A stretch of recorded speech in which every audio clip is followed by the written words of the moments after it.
और रामपुर के शातिर शहजाद ने पाकिस्तान में ट्रेनिंग के लिए यूपी के कई जिलों से युवाओं को बहला फुसलाकर भेजा। रामपुर के कई ऐसे युवा हैं जिन्हें शहजाद ने पाकिस्तान आतंकी ट्रेनिंग के लिए भेजा था।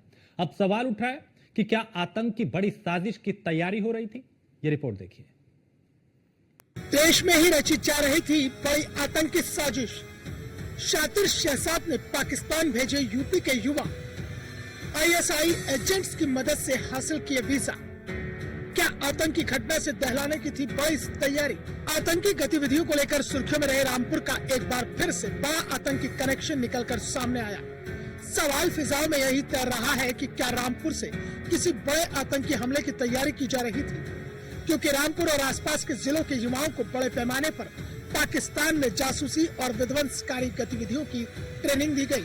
यूपी के युवाओं का आईएसआई एजेंट्स की मदद से ब्रेन वॉश किया गया। आईएसआई एजेंट्स ने ही पाकिस्तान गए युवाओं के लिए वीजा का इंतजाम किया।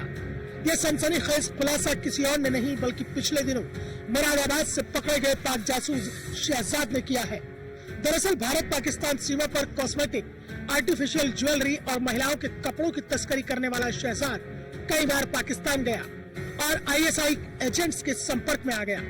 सूत्रों के मुताबिक पाकिस्तानी हाई कमीशन में तैनात दानिश ने उसको वीजा दिलाने में मदद की। शहजाद पाकिस्तान के लिए जासूसी करने लगा। खुफिया एजेंसियों को भनक लगी तो उसको मुरादाबाद से पकड़ लिया।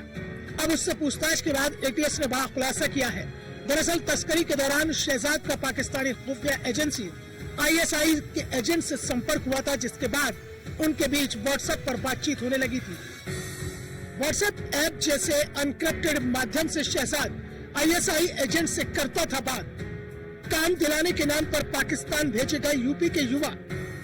शहजाद ने यूपी में तैयार किया बेरोजगार युवाओं का बड़ा नेटवर्क। आईएसआई एजेंट्स की मदद से युवाओं को भेजा पाकिस्तान।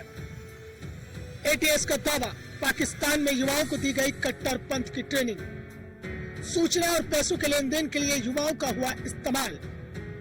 मानसिक रूप से शहजाद ने युवाओं को किया तैयार। आईएसआई एजेंट्स ने शहजाद से कई गोपनीय सूचनाएं जुटाकर भेजने को कहा ताकि कोई आतंकी घटना को अंजाम दिया जा सके। धीरे धीरे उसने रामपुर के कुछ युवाओं को कॉस्मेटिक, आर्टिफिशियल ज्वेलरी, महिलाओं के कपड़ों की तस्करी करने के काम के लिए अपने साथ जोड़ा और उनका वीजा आईएसआई एजेंट्स की मदद से हासिल कर लिया और उसके बाद यूपी के युवाओं को पाकिस्तान भेज दिया, जहां उनको भारत के खिलाफ विध्वंसकारी गतिविधियों के बारे में ट्रेनिंग दी गई। अब सवाल ये उठता है कि पाकिस्तान भेजे गए युवा क्या वापस लौट आए हैं या नहीं, और अगर वो भारत वापस आ गए हैं तो फिर उनकी लोकेशन कहाँ है? क्या वो किसी बड़ी साजिश को अंजाम देने की फिराक में तो नहीं है? हालांकि एटीएस ने उन युवाओं के बारे में जानकारी जुटाना तेजी के साथ शुरू कर दिया है ताकि सभी को ट्रैक किया जा सके। एटीएस को शक है कि पाकिस्तानी एजेंट से मिलने वाली रकम को भारत में जासूसी करने वाले लोगों को मुहैया कराने के साथ अलगाववादी और विध्वंसकारी गतिविधियों में इस्तेमाल करने के लिए जुटाया जा रहा है। उसके मोबाइल की फोरेंसिक जांच में एजेंट से मिलने वाली रकम का ब्यौरा हासिल करने की कवायद की जा रही है। शहजाद को रिमांड पर लेकर पाकिस्तान के लिए जासूसी करने वाले बाकी एजेंट्स के बारे में पूछताछ हो रही है। दरअसल ऑपरेशन सिंदूर के बाद खुफिया एजेंसियों ने देश में छिपे गद्दारों को रडार पर लेना शुरू कर दिया, जिसमें एक के बाद एक पाकिस्तानी जासूस शिकंजे में फंस रहे हैं।